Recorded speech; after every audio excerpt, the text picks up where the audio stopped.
नमस्कार। नमस्कार मेरे देशवासियों, छत्रवासियों, आप सभी को नमस्कार। जय श्री राम, वंदे मातरम, जय भीम, जय जनता जनार्दन।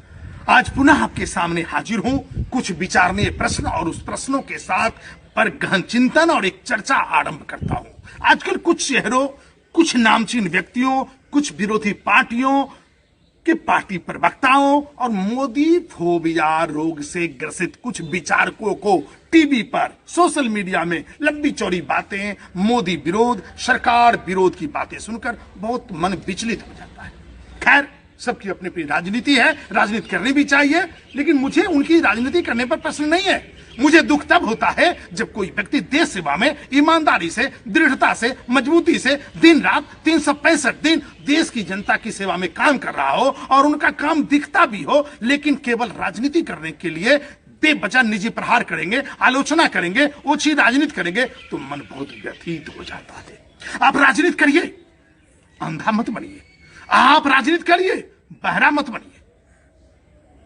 आप आलोचना भी करिए, लेकिन जुबान पर सत्य बोलने का, सच सुनने का साहस रखिए जनाब। बात बात पर आप बोलते हैं पेट्रोल महंगा हो गया, बात बात पर बोलेंगे देश में असहिष्णुता महसूस हो रही है, बात बात पर बोलेंगे मोदी किसी की सुनता नहीं है, बात बात पर आप बोलेंगे मोदी राज में महंगाई हो गई है।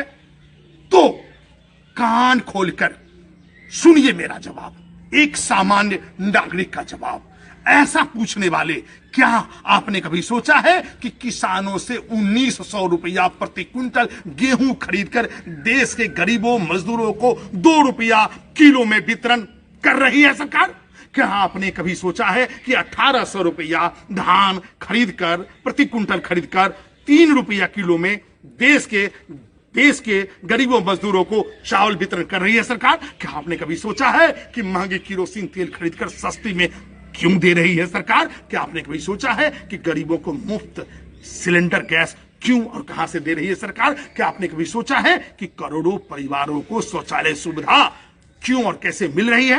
क्या आपने कभी सोचा है कि गरीबों को मुफ्त बिजली सुविधा कैसे मिल रही है? क्या आपने कभी सोचा है कि गरीबों को मुफ्त दवा और इलाज कैसे हो रहा है? क्या आपने कभी सोचा है कि सड़क, स्वास्थ्य, शिक्षा पर सरकार कैसे पैसा खर्च कर रही है? क्या आपने कभी सोचा है कि गरीब मेधावी छात्रों को मुफ्त शिक्षा कैसे मिल रही है? क्या आपने कभी सोचा है कि देश में जब आपदा आती है, बाढ़, सुखाड़, आंधी, तूफान, आपात स्थिति से सरकार कैसे निपटती है और क्या खर्च करती है? क्या आपने कभी सोचा है कि आंतरिक सुरक्षा को कैसे मजबूत कर लॉ एंड ऑर्डर, प्रशासनिक व्यवस्था कैसे चलता है और उस पर सरकार कितनी खर्च और कितने बेहतर तरीके से खर्च कर रही है? आपकी सेवा में कैसे काम कर रही है सरकार? क्या आपने कभी सोचा है कि आपकी हर सुविधा का सरकार कैसे ख्याल रखती है और इन सुविधाओं पर सरकार का खर्च कैसे होता है, कितना खर्च होता है? क्या आपने कभी सोचा है कि नागरिक सुविधा के नाम पर सरकार क्या क्या खर्च कर रही है?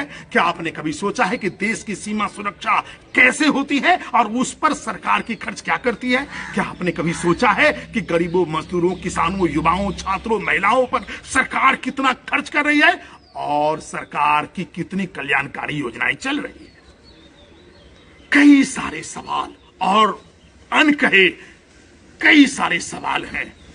मैं फिर कह रहा हूं, क्या आपने कभी सोचा कि देश का समग्र विकास हेतु वैज्ञानिक अनुसंधान पर सरकार कितना खर्च करती है? क्या आपने कभी सोचा है कि आखिर भारत का डंका विश्व में कैसे बज रहा है और भारत समृद्ध भारत कैसे बन रहा है? क्या आपने कभी सोचा है कि भारत महाशक्ति की ओर कैसे अग्रसर हो रहा है और दुनिया भारत को कैसे सम्मान कर रही है? क्या आप सबों ने कभी सोचा कि कांग्रेस ने देश में भ्रष्टाचार, लूट तंत्र का साम्राज्य कैसे स्थापित किया?